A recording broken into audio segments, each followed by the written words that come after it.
Perkenalkan, nama saya Wahid Hasan dari Politeknik Teknik Elektro, kelas 3T3. Hari ini saya akan membahas atau sharing mengenai database atau basis data. Apa itu database atau basis data?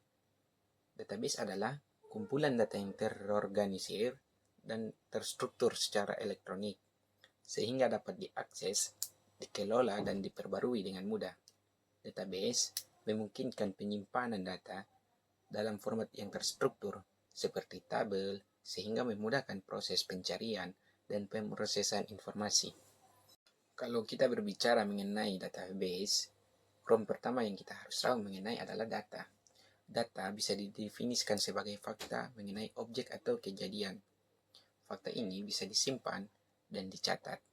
Fakta mengenai objek atau kejadian, contohnya kalau mengenai sistem akademik, maka objek yang terlibat bisa saja mahasiswa, dosen, atau mata kuliah, dan lain sebagainya. Fakta apa yang disimpan dari mahasiswa? Fakta yang disimpan dari mahasiswa bisa nomor induk mahasiswa, nama mahasiswa itu sendiri, dan alamat mahasiswa, dan lain sebagainya. Kalau kita berbicara mengenai kejadian, fakta apa yang mengenai kejadian? Apa yang dimaksud dengan kejadian? Misalnya contoh kita berbicara mengenai sistem akademik, maka kejadian yang disimpan atau dicatat bisa berupa presensi, KRS, dan lain sebagainya. Fakta apa yang disimpan dari presensi atau dicatat bisa berupa tanggal, jam, nomor induk mahasiswa, kode mata kuliah, atau nomor induk mahasiswa. Nomor induk dosen itu sendiri.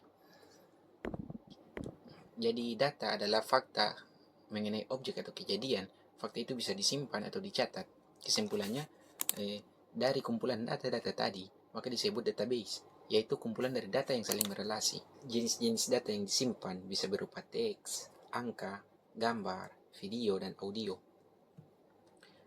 Bentuk database teks dan angka bisa disebut sebagai traditional database atau disingkat TD.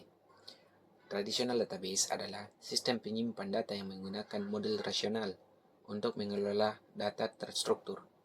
Ini adalah salah satu jenis database yang paling umum digunakan dalam berbagai aplikasi, terutama untuk menyimpan dan mengelola informasi yang memiliki struktur yang jelas.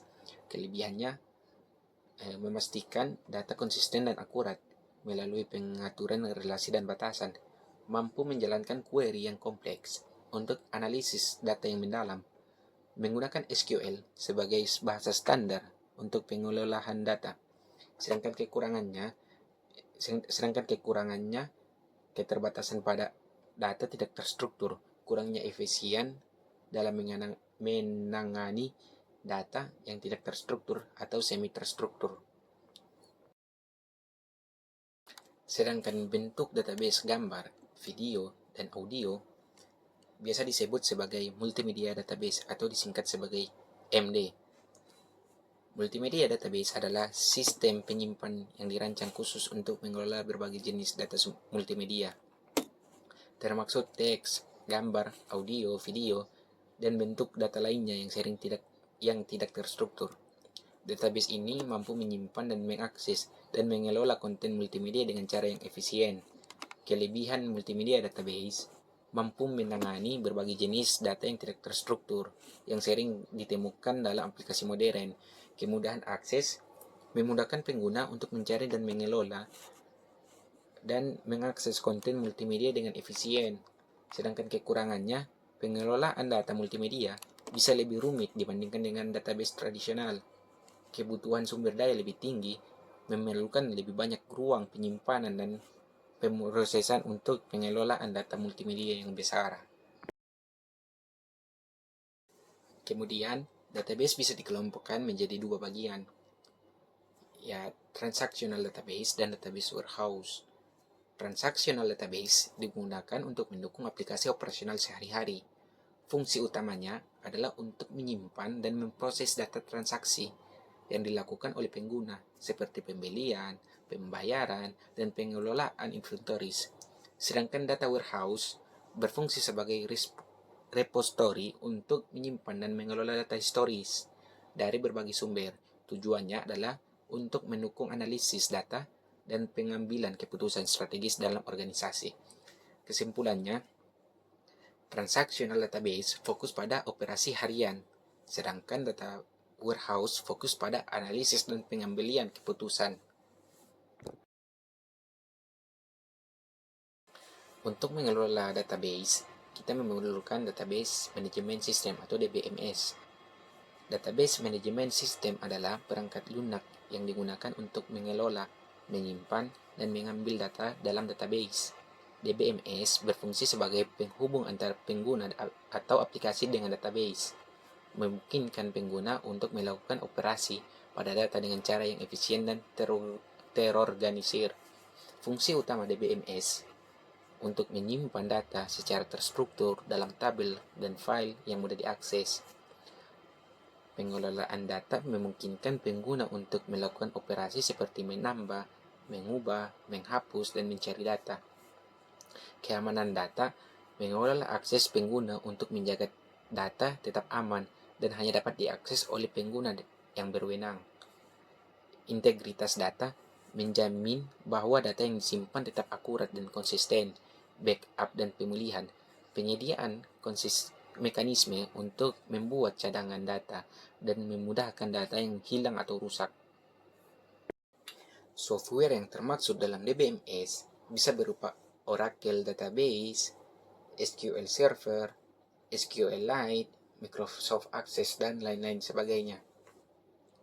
Kalau tadi kita sudah berbicara mengenai database dan DBMS, maka database bisa digabungkan dengan DBMS. Itu kita kenal dengan nama database system. Database system tidak bisa hanya terdiri dari database dan DBMS itu sendiri. Database system memerlukan elemen-elemen untuk mencakup berbagai komponen yang bekerja sama untuk menyimpan, mengelola, dan mengakses data. Berikut adalah elemen-elemen database system. Bisa berupa database, DBMS itu sendiri, user atau pengguna, hardware itu berupa komputer, sistem operasi, dan aplikasi lain-lain. Kalau kita menyimpulkan apa saja keuntungan database, jadi keuntungan database itu bisa berupa multiple user. Meskipun kita mempunyai satu database, tetapi kita bisa dimanfaatkan oleh banyak orang. Maksudnya, meskipun kita punya satu database, tetapi bisa dimanfaatkan oleh banyak orang. Lalu berikut keamanan data. Database menyediakan kontrol akses yang ketat, memastikan bahwa hanya pengguna yang berwenang yang dapat mengakses atau memodifikasi data. Lalu ada data yang terstruktur, data yang menyimpan, database menyimpan data yang dalam terstruktur yang terorganisir, memudahkan pengguna untuk mengakses dan mengelola informasi secara efisien. Lalu berikut kemudahan backup dan pemulihan.